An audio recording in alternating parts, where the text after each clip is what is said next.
My friends and friendship, ano, ready na ba kayo for Christmas? Ramdaman niyo ang spirit of Christmas to each and everyone. May mga gwardiya ko dito, my friends and friendship. Ayan sila, oh. Ayan sila, si Alp. Ayan. Si Cass, nung pumunta dito kahapon, ay hindi niya ginagaya.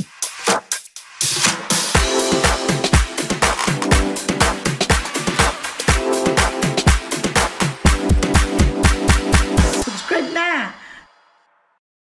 Welcome back to my channel.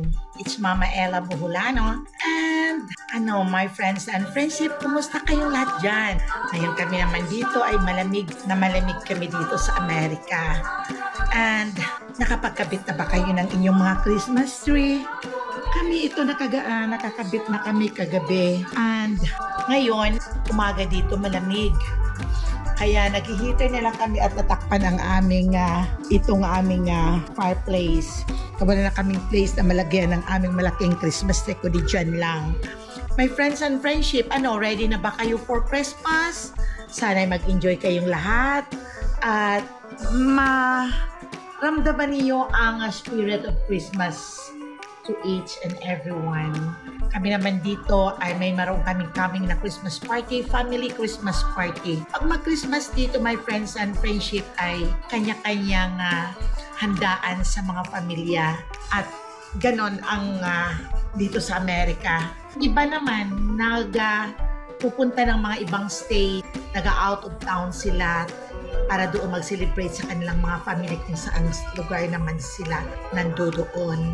Kami naman ay dito lang sa bahay. Due to the situation of Papa Dudes, kaya dito yata i-held ang aming Christmas party sa bahay lang para hindi na magta-travel si Papa Dude. Depende kung anong mapag-usapan ng mga bata dahil sila na ngayon ang nagdidesisyon ng lahat. Ayun ay umaga dito at ako lang dito sa kusina. Malis na din sabi ko si Zoe kaya maglilinis ako. Magwawalis lang dahil maraming mga kalat. Pupunta dito ngayon si Cass. Mag-babysit ako until tomorrow.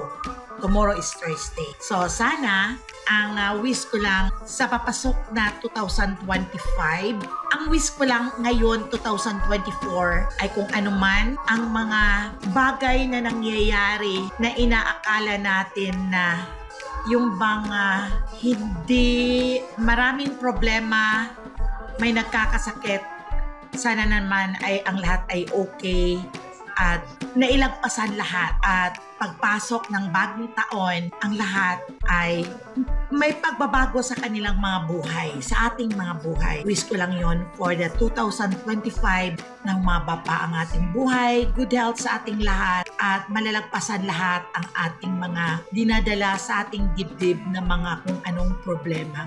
Pero kung sa akin ay hindi ko masyadong dinidibdib ang problema, pag hindi ko na kaya, iniiyak ko lang. Only a minute.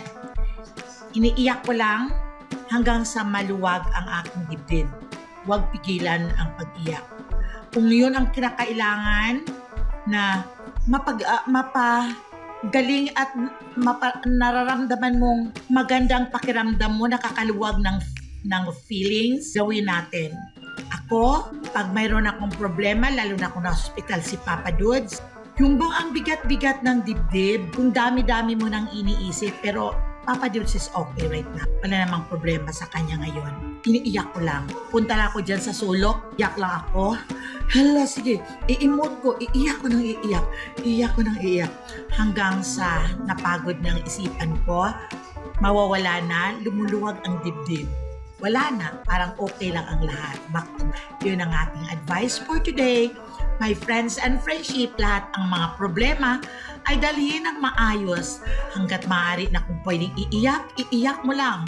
Hanggat maaaring pwede kang sumigaw ka at magdasal sa Panginoong Diyos. O, diba?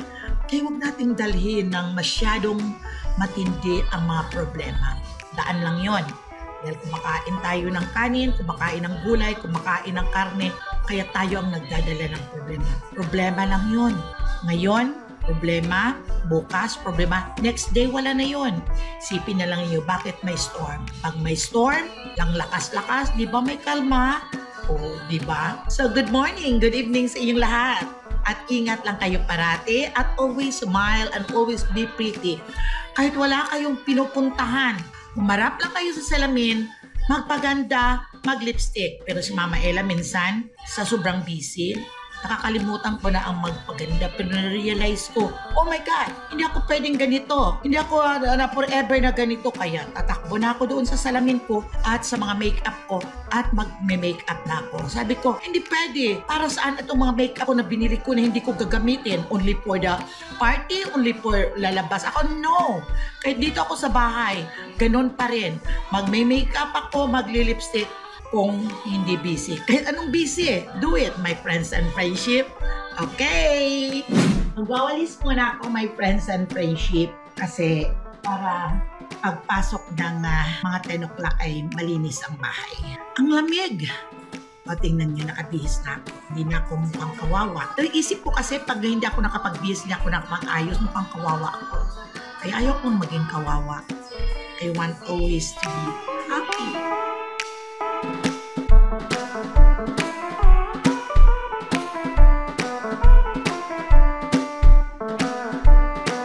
Hindi pa tapos, my friends and friendship, ang aming pagkakabit ng aming Christmas decor. Kasi installment siya. Ito pa lang ang aming palang hindi pa ito na ilalagay. Ayan pa lang ang ilalagay namin at mga yon. At ayan.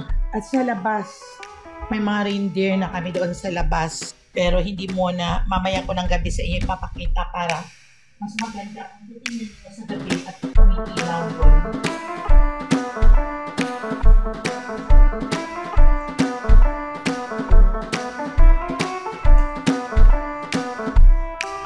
May mga gwardiya ko dito, my friends and friendship. Ayan sila, oh. Oh. Ayan sila, si Alp. Ayan. Si Cass, nung pumunta dito kahapon, ay hindi niya ginagalaw yan. Sinasabi ko, no, don't touch. Talagang nakikinig naman yung batang yon. At hindi siya basa-basang ginagalaw niya. Pero hindi pa tapos ang aming mga decor dito sa loob ng bahay. Ang Christmas tree namin ay tapos na. Pero maganda dito sa magsagabi. Ito ang aming Christmas tree. At ito din ang aming mga decoration dito sa bahay. At mayroon din kami dito. Maganda sa gabi ito, my friends and friendship. Maganda ito sa gabi. Yung aming decor. Pero no, mayroon na kami din dito. Happy naman kami at nagkaroon na kami ng spirit of Christmas dito sa bahay. Maganda ito pag sa araw, pag sa gabi. Kasi may ilaw siya. Ayan ang aming reindeer. Ayan, dito sa loob, sa labas ng aming bahay. May ilaw yan. May ilaw yan sa gabi. Kaya, ayan, may mga Christmas light kami dyan. Sa gabi yan umiilaw. Kaya maganda yan mamayang gabi pag tinignan. Mayroon na dito kami spirit of Christmas din dito sa labas ng sa aming porch. Dito. Eh, kalabig. Sobrang, my friends and friendship, ang lamig. Yun lang ang ginagawa ko sa umaga para exercise din para sa akin.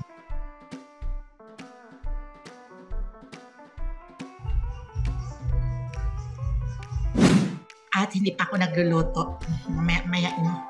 It's malapit ang mag 9 o'clock, 8:45. Wala pa si Papa doon, sandun pa sa room. Darating si Cass ng mga 9 o'clock. So, ready na kayo sa Christmas, sa Pasko. Kami naman dito ay okay lang. Parang okay na din na hindi katulad sa atin, excited kapag paparating ang Pasko, right? Ang saya-saya. At nalala ko noon sa Pilipinas kami, simpleng mga bagay lang ay napifeel mo talaga na it's Christmas talaga. Yung nagtatanggap ka ng bonus, Christmas bonus, ang saya-saya, nag-grocery, tapos namimili. At naalala ko noon, nung maliliit pa kami, wala namang problema sa amin, doon sa amin sa baryo. Dahil kahit bumibili lang, may mga prutas naman sa gilid ng bahay pag New Year, kinukuha. May mga manok naman, mayroong namang mga lulutuin, like mga malagkit, like mga kasaba. Di ba? Mga simpleng bagay lang na yun talagang ina-appreciate ng mga kabataan. Ginagawan kami ng parol ng aming tiyo. Yun parang ganun, yung bang, naalala ko lang, kayo rin ba? Naalala din niyo yung mga ganyan? nung maliit ka pa na sobra talaga ang happiness mo tuwing Pasko at namamasko ka at doon pa lang malaki na ang 10 cents, G's. Pag binibigyan ka ng mga ninang at ninong. Pero parang hindi ka happy, no? Parang ganun lang, sinusundan mo lang ang Pasko. Pero parang iba ang pakiramdam at ibang pakiramdam sa bayang inalisan mo. Yun ang sinasabi ng boss ko noon sa trabaho, na ang Filipino, sabi nila, the Filipino people, kung mag-celebrate daw ng Pasko is bongga at New Year. September pa lang, sabi ng puti naming boss, kasi palipat-lipat yun pumunta na ang asawa is Pilipina. Sabi niya, pag magpasko, September pa lang, pumunta ka sa mall, nagtutugtugan na ang mga Christmas songs. Sabi at yung mga palamuti, yung nagkukuti-kuti-tap na ang mga palamuti, malapit pag September pa lang. Hanggang sa Christmas, ang saya ng tao, ang punong-puno, sabi niya ang mall. Sabi niya, oh yeah, sabi ko ng ganun kami sa Philippines. Parang ganun, ang feeling, it's so happy. Yun bang punong-puno ka ng happiness? Kung ano, nag-aantay ka pa ng bonus, ang sweldo para ipamili. Pero happy. Dito, may pera, may mga pagkain, pero parang ganun lang. Parang happy na pilit ang happiness. Sabi ko ba? Pero ang napipil ko dito, my friends, kayo din na mga nandito, mga seniors sa Amerika, ganun din ba ang feelings ninyo? Ako ganun. Parang hindi mo napipil na Christmas. Mantalang sa Philippines, ang saya-saya. Parang papunta pala at saka yung ihip ng hangin. Ay, Christmas na Christmas. Yun lang ang aking nasasaloobin ko, my friends and friendship. Luto na tayo ng breakfast. Lumabas ako. Naubusan na ako ng itlog dito, mga supply sa loob. Dami kami pag bumili ng itlog. Dahil ito lang naman ang pangkaraniwang pinakain ng lahat.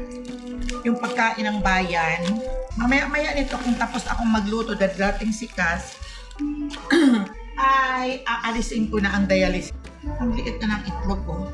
Ang ganito is $12.99 yata, 13. Isang ganyan. Dati lang, my friends and friendship, dito sa Amerika, ang itlog, $3.99. Ang isang dalawang ganyan, tray. Pag hanggang sa tumaas na ng almost $13. Ganun talaga na dito. Ngayon pa lang, my friends and friendship, si Papa Dudes kakain. Ngayon pa lang siya lumabas ng kwarto. At ako kanina pagkagising ko, sinabayan ko si Sewing, kumain din ako ng pandesal. Pero ito si Papa Dudes na iwan. Minom na lang tuloy ako ulit ng kape at kumain ng pandesal. Parang nagugutom na din ako. Ayan lang naman ang ulam niya. At saka yan. At saka oatmeal. Yun. Or itlog-itlog kami. Mahirap kaya mag-plan ng mga ulam sa araw-araw. Nakakasakit ulo. May lulutuin ka pero parang paulit-ulit. Yung hinahanap mo kung ano ang kakainin mo na hindi mo naman gusto. Kaya yun, kaya ako naman ay nakapag-relax-relax ako. Ito si Cass. Ayan si Cass. Naglalaro. Mabait naman siya at nag-iPad lang siya dyan. At mamaya pa si Zoe darating ng 3 o'clock. Ay, nakakamiss naman itong December na umuwi sa Pilipinas. One time lang kami, my friends and friendship, nakabakasyon during Christmas. Di ba? Christmas sa New Year, doon tayo? O New Year lang? Yearly kita kapit. Yearly talaga kami noon umuwi. Pero one time lang kami nag-attend ng... Di ba nag-attend tayo ng... nag-New Year tayo doon? Tapos, tinuloy na lang ang ati-atihan ng January. At hindi na naulit natin yun dahil every year, ang uwi natin is March or May. Yun, pero hindi na ngayon. At nakapagbakasyon ako noong 2023. Kaming dalawa, dinadialysis na siya. Pero ang hinihiling ko lang sana itong March or March or bago kung pwede lang makapagpiesta sa amin, ang patron kasi namin sa aming island is St. Joseph. Bigyan ako ng pagkakataon ni St. Joseph na makauwi. Ay sana makauwi kaming dalawa ni Papa Dudes na okay, 10 days lang ang hinihiling ko. Sana makapasok ako ng 10 days. Yes, anything? Ay, men ako. Ayun na naman ang iPad niya. Okay, hold on. What happened? You like that? Want me to change? No? Okay. Just only play, okay? First. Oh. Love. Yun nga, 10 days lang ang hinihiling ko kay God na makauwi at makabalik. Makauwi na sana okay ang health namin ni Papa Dudes, especially si Papa Dudes, at makabalik din dito sa Amerika nang okay din. Sana help us na maipagdasal ninyo, my friends and friendship. Sana. Punta tayo dito sa likod. It's afternoon na at medyo madilim-dilim. Papakita ko sa inyo ang aming Christmas tree. Yan na ang aming Christmas tree. Ang ginaw. Ano? Yan na, umiilaw na. Ayan, ilan lang kami dito ang meron dito sa lugar namin. Yung iba hindi pa sila nakapagpakabit siguro. Ayan. Ito yung reindeer namin. Ayan. O diba, maganda, my friends and friendship. Meron na kaming spirit of Christmas. Of Christmas. Hanggang sa may kwarto yun ni Papa. Ayan o. Ito sa harapan ito ng aming bahay. Doon naman sa kabila. Bali, ilan lang kami dito pang mayroong ano. Madilim na, it's 5:30 I think. Ayun naman sa kabila, o tingnan mo. Ang ganda ng mga Christmas light nila. Ayan. Hindi pa rito na ikabit yung light dito sa my garage. Yan pa lang ang naunang kinabit. Ayan. Oh, mayroon na kami spirit of Christmas. Ang nakakatuwa naman. Ayan. Yan. At ito, masyado pang busy ang welcome. Mga tao. Yan. At hindi pa masyadong na grabe no? At hindi pa kami masyadong tapos na maikabit. Where are you going? What are you doing? Ang dalawang ito. Pinapawisan ito ang ginawa. Look at this. He's sweating, baby. You're sweating. Grabe. Ayan na ang aming inilaw na. Mabuti itong si kasi niya ginagalaw.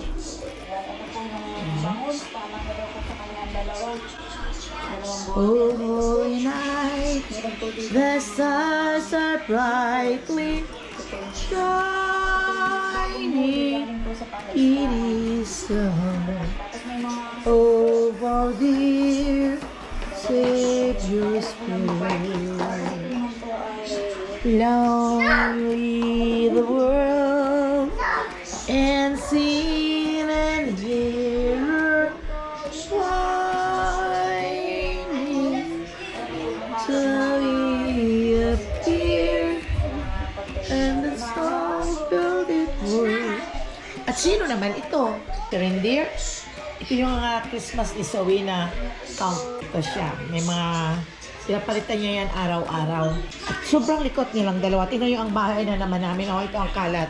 Ayan. Kung si Kasang nito mag-isa, okay lang. Pero kung kasama niya si Zoe, disaster talaga. Ayan, oh. He wants me to wear Ates. Oh, ate, where? Oh, look at your sipon. Come here. Ay, nako. Talagang. Wow, you know how to wear your sleeper. Okay, wipe your nose. Wipe your nose first. Hawak, ate. Hawak. Hawak mo na. Okay, wipe. You're sweating. Here, Mama. Mama. Hold on. Give me. Okay, come here first. No, not to go outside. It's very cold. Okay, come here. No. Don't move. Huh? Come on, Cass. Bring Cass here first. I'm gonna put powder. Oh, put the powder. Oh, my God. Nilipad ang sinilas. May sinusuot ba naman ang ang sapat, ang crack ni Zoe. Don't touch, ha? Don't touch. Oh, cover your nose when you're sneezing. Be careful. Nakapagluto na din ako ng aming lunch, pero ngayon lang sila nagsipagkainan. Ayan na ang natira. Ay, miswa. Ginisa ko sa pork. At ito na yung mga hugasan ko, my friends and friendship. At ito, mayroon pa akong natitirang prito ngayon lang. Lalagay ko dito. Ito ay ililigpit ko. Hi, Papa. Papa, papogi. Papogi, Papa. Shout out, papogi, Papa. Shout out. Sino shout out mo? Shout out. Wala akong cellphone. Wala daw siyang isa shoutout. Shoutout sa aking mga kamag-anakan dyan sa Carugdugleso, Aklan. Shoutout kay Bibot at saka sa pamilya kay Lorly. At sa inaanak kong si Critch. Shoutout Ryan ba? It's Ryan Critch. Shoutout sa iyo at sa iyong pamilya, Critch. Merry Christmas, everyone. What happened? Why are you crying? Okay, my friends and friendship, hanggang sa muli. At, okay, you're gonna close the vlog. Okay, what happened? What happened to Ate? Ano nangyari? I'm gonna close the vlog. Okay, the friends and friendship why you're crying. Come here. Okas, say hi to my friends and friendship. Why? Why Ate crying? Huh? Say sorry and hug Ate. Come on. Hug Ate. Hug. Hug Ate. Hug Ate and say sorry. Oh, kiss Ate. Kiss. Oh, okay Ate. Ate, oh. Sinilas. Ibos mo.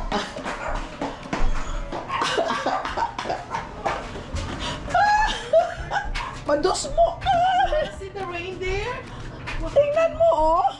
Naka-sinilas na to. Why you wearing that slipper? Oh my God. Kaya hanggang sa muli, my friends and friendship. Sinuot ba naman niya ang laking tsinelas kay Cash? Okay. Hanggang sa muli, my friends and friendship, at Merry Christmas sa inyong lahat. Ingat lang kayo parati at huwag niyong pabayaan ang inyong mga sarili at uso ngayon ang sakit. So bye-bye for a while. See you next in my next vlog. Thank you for watching. Shout out sa inyong lahat.